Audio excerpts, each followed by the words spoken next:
fijando el carbono inorgánico, lo pueden transformar en compuesto orgánico. Son autótrofos, bacterias, plantas y algas. La autotrofía es la capacidad de usar el carbono inorgánico para transformarlo en orgánico. Resulta que hay dos modos de ser autótrofo. Hay autótrofos que fijan el carbono con luz. Eso se llama fotosintético. Pero hay autótrofos que fijan el carbono sin luz. Eso se llaman quimiosintéticos.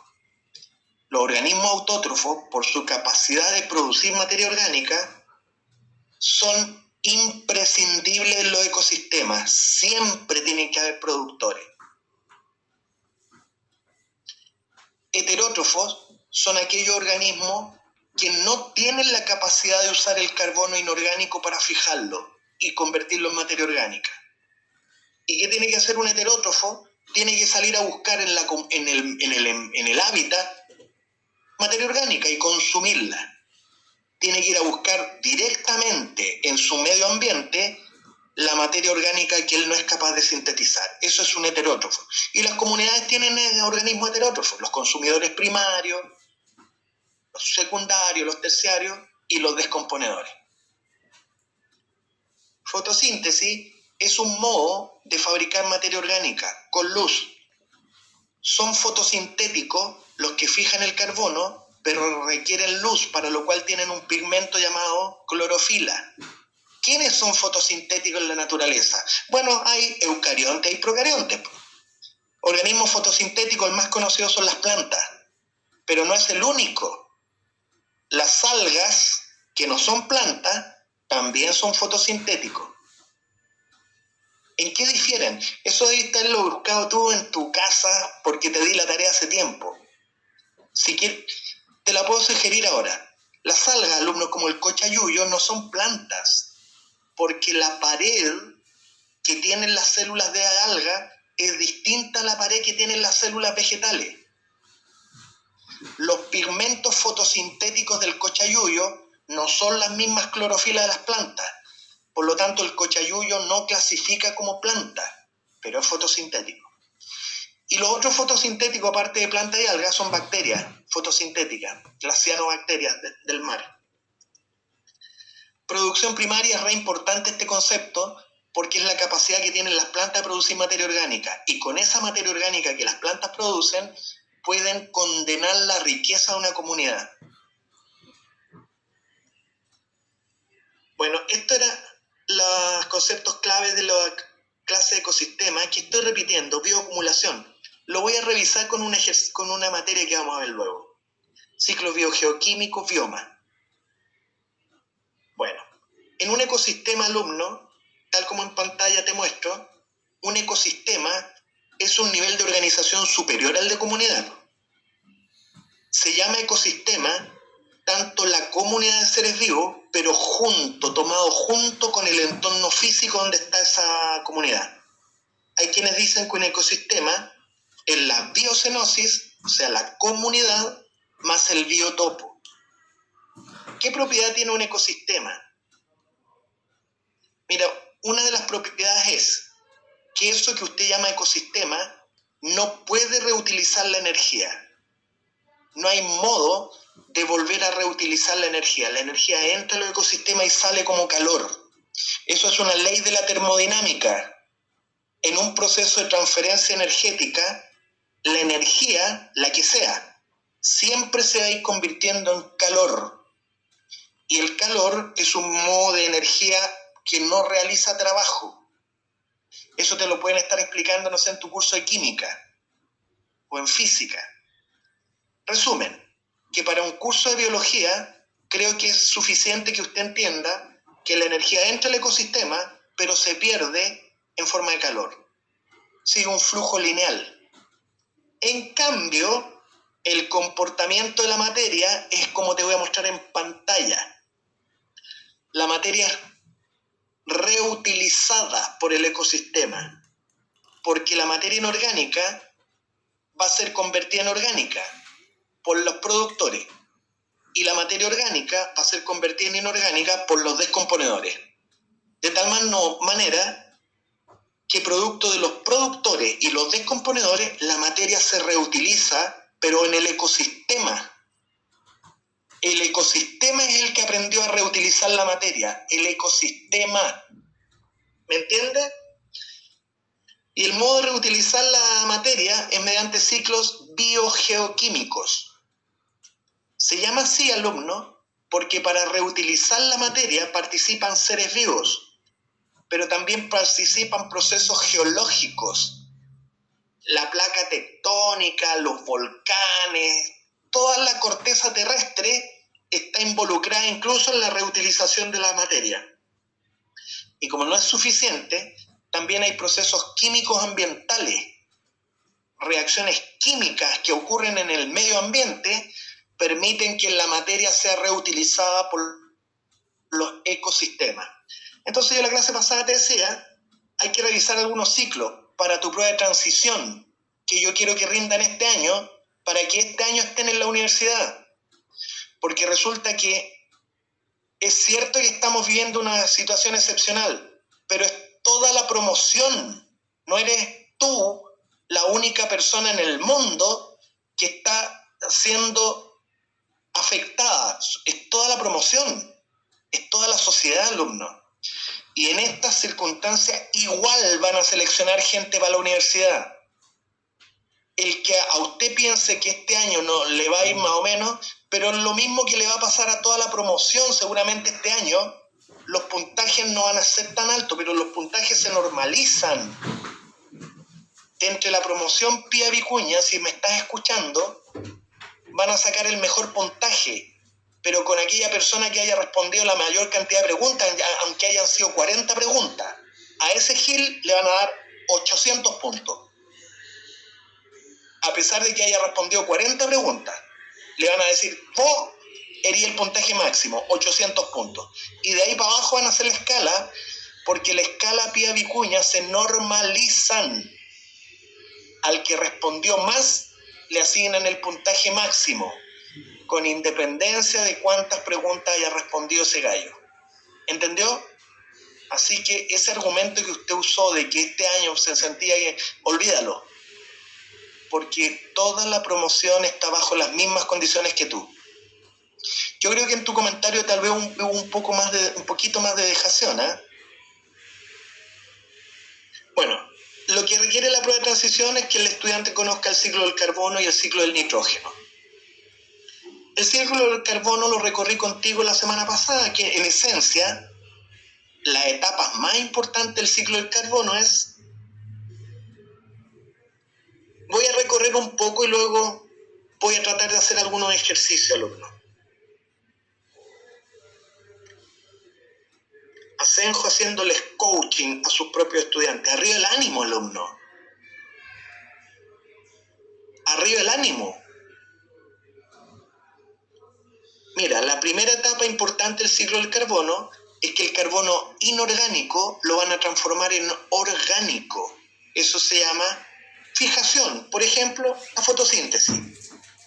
Mediante fotosíntesis, el carbono que está en forma gaseosa en la atmósfera se convierte en materia orgánica.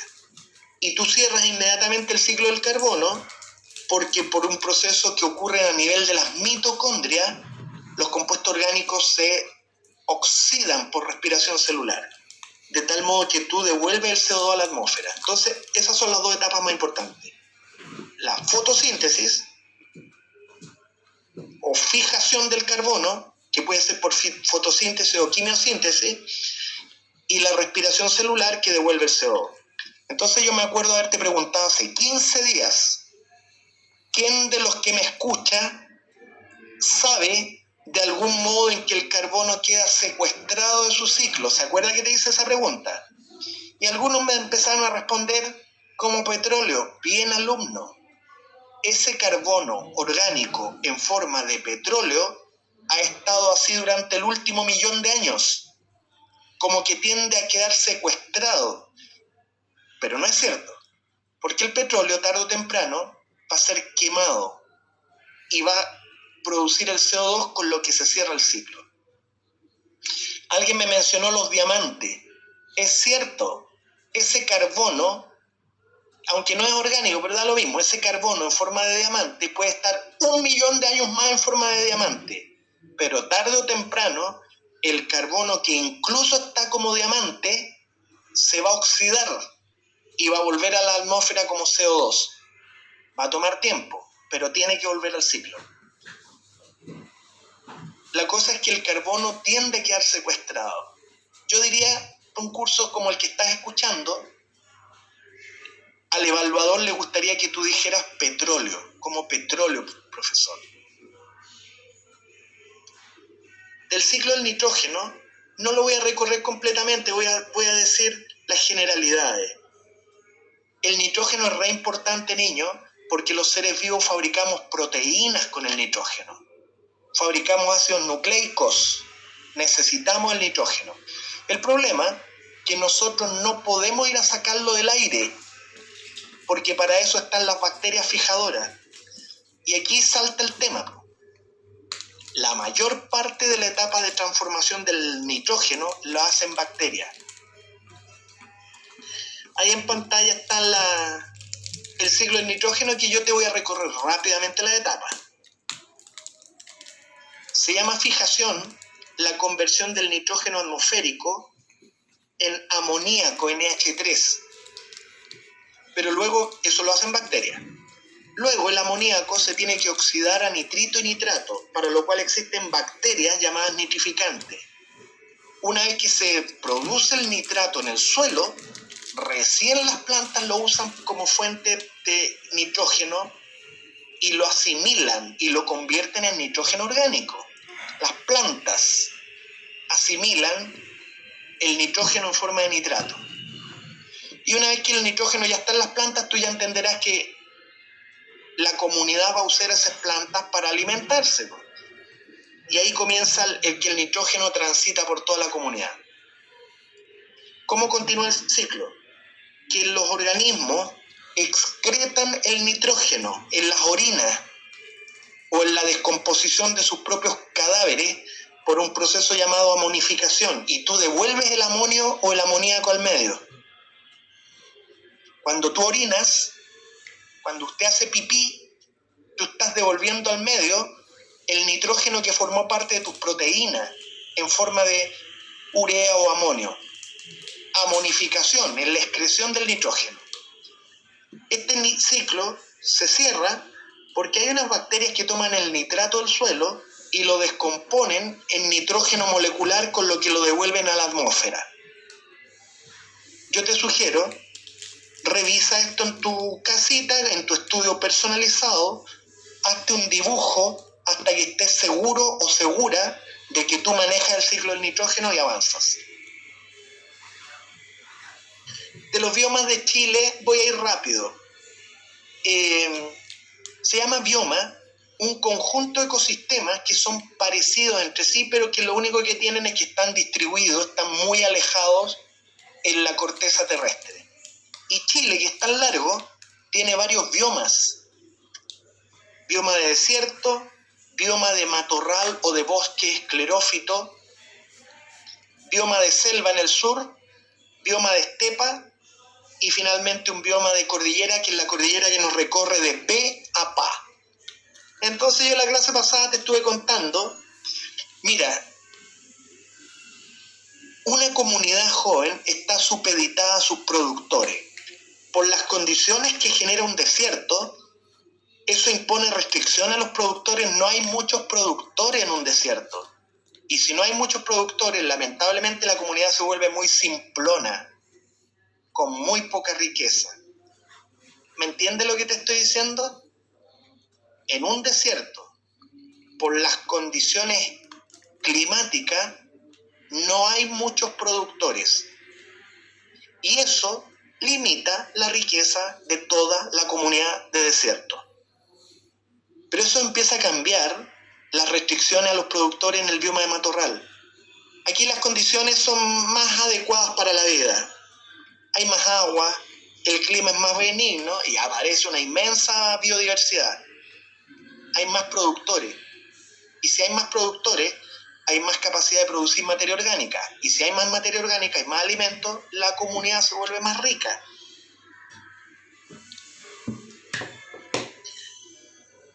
Más al sur, la disponibilidad de agua aumenta, lo que permite ya pero la biodiversidad máxima en este país.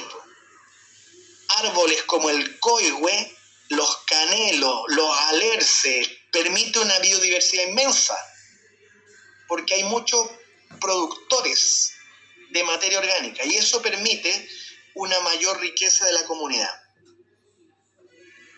En el extremo sur de Chile, en lo que es la Tierra del Fuego, hay una comunidad específica que es el bioma de estepa. Hay unas praderas inmensas, hay ciertas comunidades, hay ciertos productores adecuados a las condiciones que hay en el extremo sur, de tal modo de que en la zona de la Patagonia, el bioma es el que se llama bioma de estepa. Y a lo largo de la cordillera que recorre Chile, hay comunidades que están adecuadas a esas condiciones. Vivir en altura no es trivial vivir sobre 3.000 metros de altura. Hay comunidades que están adaptadas a la vida en altura. Se llama bioma de cordillera aquellos ecosistemas que están representados en estas zonas cordilleranas. Chile tiene cordillera, tiene su bioma de cordillera. Jóvenes, a mí me interesaba lo que es la ecología humana. A ver, te mostré esto, lo voy a hacer de nuevo, porque me interesa del gráfico que te muestro, que la curva de crecimiento humano depende de dos variables, la tasa de natalidad y la tasa de mortalidad. En pantalla te mostré y te estoy mostrando un problema sociológico que surge en los países muy desarrollados. Observa. Para los países actualmente desarrollados, la historia de la humanidad se divide en 4 tramos. Una etapa preindustrial, luego vino por el desarrollo de la tecnología una etapa de transición, que llevó a una etapa industrial, y ahora estos países muy desarrollados están viviendo una etapa postindustrial. Lo que quiero que veas, que la curva de crecimiento humano, así, eso que es la curva de crecimiento sigmoide que alcanzaron estas poblaciones en estos países, porque la humanidad viene creciendo exponencialmente. Yo estoy hablando en esta pantalla, solo me estoy refiriendo al comportamiento que tienen los países altamente desarrollados. Ellos han estabilizado sus propias poblaciones humanas. Y ahora lo que viene es que en un juego entre natalidad y mortalidad se puede entender por qué la población era como es en cada una de las etapas. Comienzo. En la etapa preindustrial, joven, hace miles de años atrás, estos países actualmente desarrollados tenían una tasa de natalidad altísima, pero también era altísima la tasa de mortalidad, con lo cual se anulaban ambos efectos y mantenían las poblaciones humanas muy disminuidas. En la etapa de transición, la tasa de natalidad se tendió a mantener relativamente alta, disminuyó un poquitito, pero la que claramente disminuyó en la etapa de transición, te estoy hablando del siglo XVI, XVII, fue la tasa de mortalidad. Por un desarrollo de la medicina, la tasa de mortalidad creció mucho, bajó mucho, pero se mantuvo la natalidad. Resultado, que las poblaciones humanas empezaron a despegar en el siglo XVI.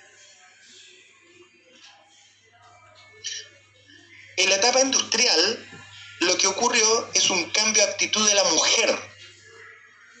La mujer entró a formar parte en el trabajo, con lo que ella pospuso su propia maternidad, con lo que la tasa de natalidad cayó mucho en los países que llegaron a la etapa industrial. ¿Entiende lo que te estoy? La natalidad bajó mucho en los países que ingresaron a la industrialización. ¿Por qué? Porque la mujer pasó a ser mano de obra. Tuvo que posponer su propia maternidad. Cayó la tasa de natalidad y se mantuvo muy baja la tasa de mortalidad.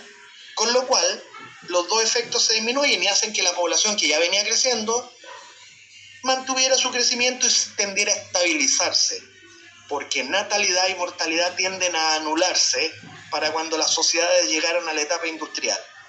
Y lo que está ocurriendo actualmente en estos países muy desarrollados, que la población se mantiene constante. ¿Sabe por qué? Porque pasa lo mismo. La mujer que ingresó de lleno al ambiente laboral posterga su propia maternidad. La tasa de natalidad en los países muy desarrollados es muy baja, pero también es muy baja la tasa de mortalidad, con lo que estos dos parámetros se siguen anulando y eso asegura que la población en los países europeos no crezca, se mantiene relativamente constante. Quería de nuevo retomar este gráfico que lo saqué de tu libro de clase, como para que usted pueda entender que la curva de crecimiento humano es el libre juego que hay entre tasa de natalidad versus tasa de mortalidad. Y dependiendo de quién predomina, es el comportamiento que tiene la población humana.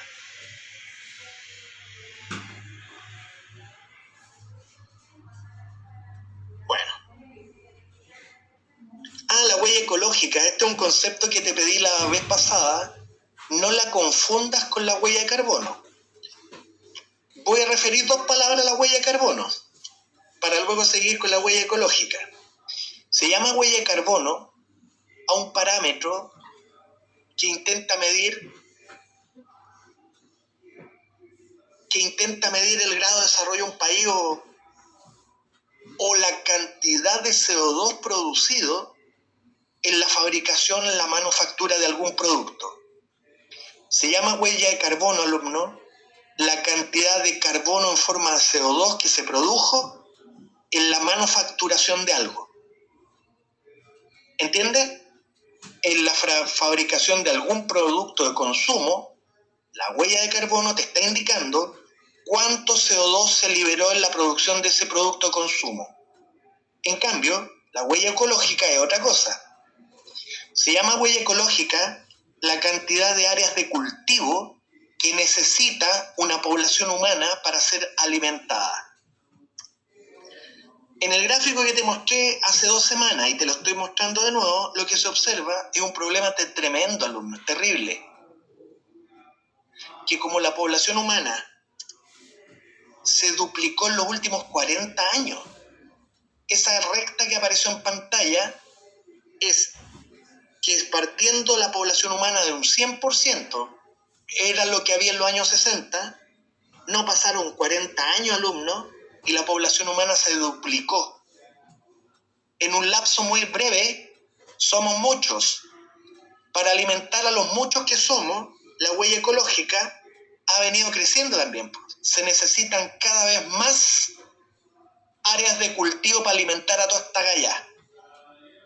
Se llama huella ecológica las áreas de cultivo necesarias para alimentar a la población humana, y la huella ecológica viene creciendo, lo cual es lógico, junto con la población humana. El problemón es que esas áreas de cultivo hay que ir a obtenerlas. Y resulta que lo que está en pantalla en este minuto es lo que se llama la biocapacidad, que son las áreas disponibles para ser cultivadas. Se han mantenido relativamente constantes. O sea, que las áreas de cultivo en el pasado es la misma cantidad de áreas de cultivo ahora. ¿Me entiende lo que te digo?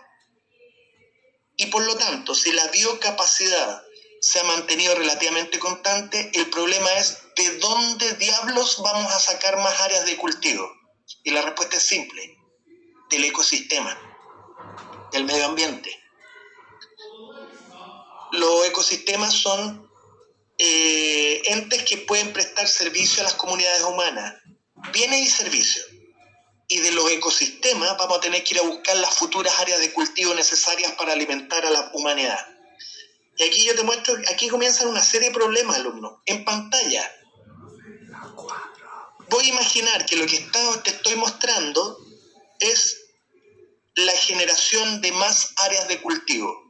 ¿De dónde la fuiste a sacar? De las selvas brasileñas. Está reemplazando la selva por áreas de cultivo de trigo. porque la población humana viene creciendo, la huella ecológica también.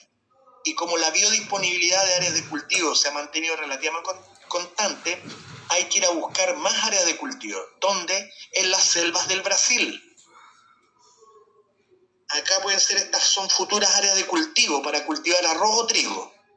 Acá está un incendio que se produce para luego de incendiada generar futuras áreas de cultivo. Resultado que como la población humana viene creciendo, hay un deterioro creciente, hay una presión creciente sobre el medio ambiente.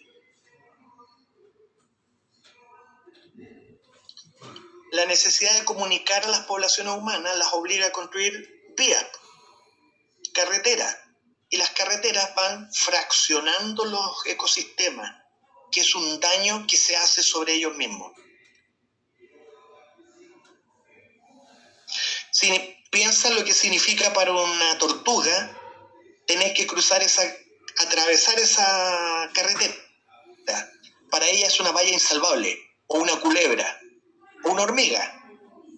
El tener que cruzar una carretera de alta velocidad le significa una valla insalvable. Tú fraccionas los ecosistemas cuando tienes que construir estas carreteras. Bueno, y estoy hablando de la contaminación, que me estoy repitiendo un poco, pero prefiero hacerlo, porque ya para el próximo sábado, alumnos, voy a revisar los ejercicios de ecología contigo, el cuaderno 2. Cuaderno 2. Voy a revisar los ejercicios de ecología en clases. En pantalla, las emisiones de las aguas domiciliarias directamente al mar. Toda la feca, alumno, toda la materia fecal, todos los desechos humanos iban a parar al océano. Hoy día esto está prohibido. Por norma ambiental, las ciudades y las empresas tienen que reducir la cantidad de de materia orgánica en las emisiones de agua. Y ellos tienen plantas de tratamiento, las ciudades tienen plantas de tratamiento para las aguas domiciliarias que están en La Farfana, en Maipú. Toda el agua domiciliaria que produce la región metropolitana, o gran parte, es tratada en la comuna de Maipú, en una planta de tratamiento llamada La Farfana. Ahí se recibe toda la caca humana y mediante un proceso de tratamiento bien interesante a analizar en otro momento, en Maipú se le saca la cantidad de materia orgánica a las aguas, de tal modo que depuran las aguas para uso de riego. Pero ya no pueden tirar el agua contaminada al mar. El efecto invernadero es otro problema que parece que ha surgido de la actividad humana. Lo que ocurre que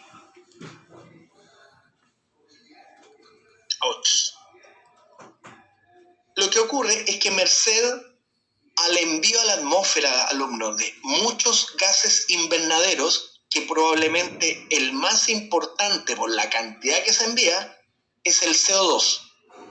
El CO2 genera una capa invernadera que impide a la luz del sol que cruza la atmósfera ser reflejada a cierta velocidad.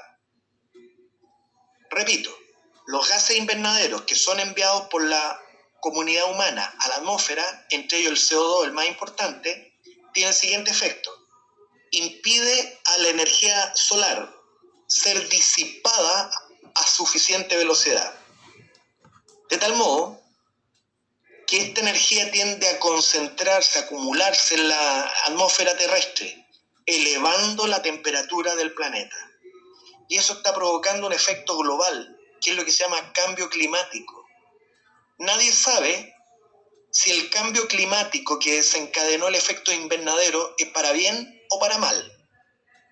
Hay quienes creen, los pesimistas, que el efecto invernadero está produciendo un cambio climático para mal. En cambio, otros dicen, bueno, sectores que actualmente son inhabitables, con el cambio climático se van a volver habitables. Puede que el cambio sea para bien. Lluvia ácida.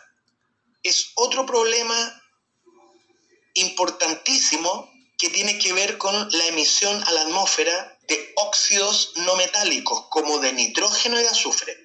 Observa, ya sea por el uso de combustible en los vehículos o por la industria, lo que está saliendo del tubo de escape del auto, alumno, son óxidos de nitrógeno y óxidos de azufre. Y de tu curso de química, alumno, que debiste haber tenido una clase de nomenclatura inorgánica, te debieron haber explicado que los óxidos no metálicos tienen la propiedad de que los tipos reaccionan con el agua formando ácidos ternarios. Y eso es lo que muestra acá. Los óxidos de nitrógeno y óxidos de azufre son gases que son enviados a la atmósfera desde el tubo de escape de un automóvil. Y en la atmósfera sufren unos procesos de transformación química en que los óxidos no metálicos reaccionan con agua, alumno, y ellos se van a transformar en óxidos ternarios u oxiácidos. En particular, los óxidos de nitrógeno generan ácido nítrico, que lo estoy viendo ahí en pantalla, o los óxidos de azufre generan ácido sulfúrico. Y son ácidos, ¿me entiende usted? Ácidos que se generan en la estratosfera. Estos ácidos son moléculas solubles en agua, que cuando ocurriera que hay un día de lluvia, se disuelven en las aguas lluvias y caen al suelo en forma de lluvia ácida. ¿Y qué con la lluvia ácida? Que le cambian la estructura al suelo, le cambias el pH al suelo. ¿Suelo de qué? Donde crecen los productores de las comunidades.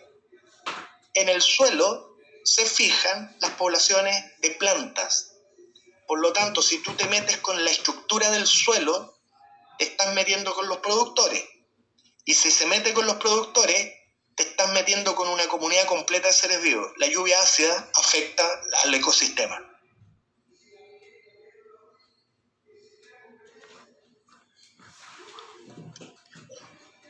La capa de ozono, hasta hace algunos años, estaba siendo adelgazada por el uso de clorofluorocarbonos. Aquí en pantalla te muestro que en color verde, átomos de cloro que se liberan de unos gases llamados clorofluorocarbono, que se los usaba hasta hace algunos años como refrigerantes en los refrigeradores. Lo que no se sabía hace 20 años atrás, que estos clorofluorocarbonos, que luego lo vas a ver en tu curso de química orgánica, estos gases con cloro, al escaparse a la atmósfera por una reacción con por una reacción luminosa, liberan el cloro, como está en pantalla. Y el cloro, alumno, tiene la capacidad de descomponer al ozono O3 y lo convierte en O2. Y para mayor desgracia, el cloro que descompuso al ozono tiene la capacidad de regenerar luego, en un ciclo perfecto, la posterior liberación del mismo átomo de cloro. Átomo de cloro que vuelve a actuar sobre una molécula de ozono para volver a destruirla, para que en un ciclo perfecto el cloro vuelva a ser liberado. De tal modo que lo que se observó, alumno, que pocas moléculas de cloro o pocas moléculas de clorofluorocarbono destruyen catalíticamente miles de millones de moléculas de ozono. Y eso provocó un adelgazamiento de la capa cuya función es absorber la radiación ultravioleta que viene de nuestro Sol.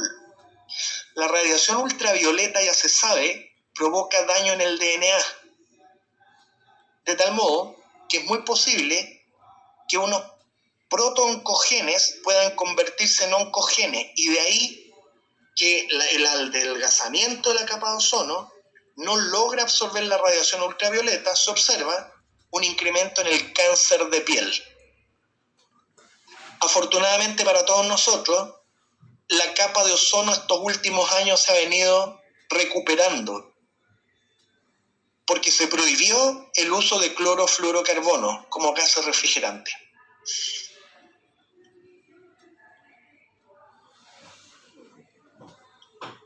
La eutrofización es un fenómeno que tiene que ver con la transformación de una comunidad, de una laguna aeróbica en una comunidad anaeróbica.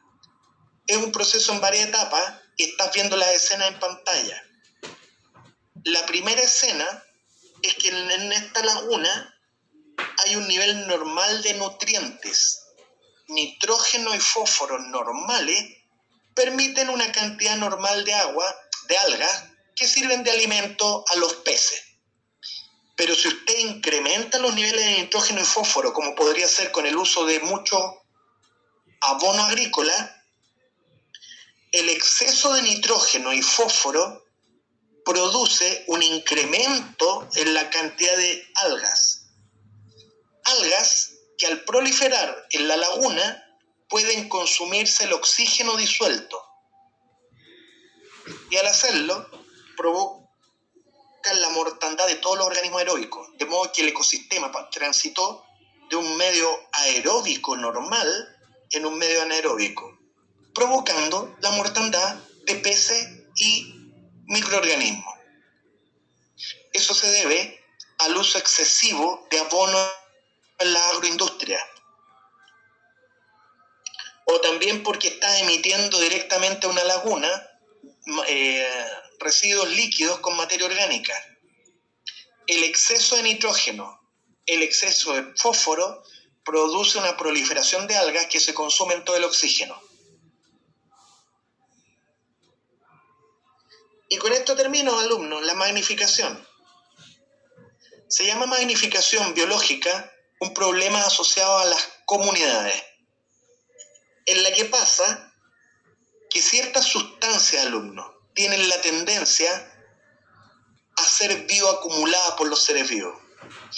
Un ejemplo de magnificación biológica fue la que se observó con una plaguicida que se usó en los años 70 en Europa, pero estoy seguro que se sigue usando en países pobres como Chile, el DDT. El DDT es una sustancia que una vez que ingresa a un organismo vivo no se excreta, se bioacumula. Y como ese organismo vivo forma parte de una cadena alimenticia, todos los niveles tróficos que están en esa comunidad van a empezar a contaminarse con lo que bioacumuló el primero. Comienzo acá. En una primera etapa, los primeros en contaminarse son los productores de la comunidad con el DDT, pero lo hacen a un nivel mínimo, ¿ok? Pero resulta que esos productores sirven de alimento a ciertos microorganismos que toda su vida la van a pasar comiendo productores contaminados. Y como estos consumidores no logran deshacerse del contaminante, ellos, durante su vida, incrementan en varios órdenes de magnitud esta sustancia contaminante.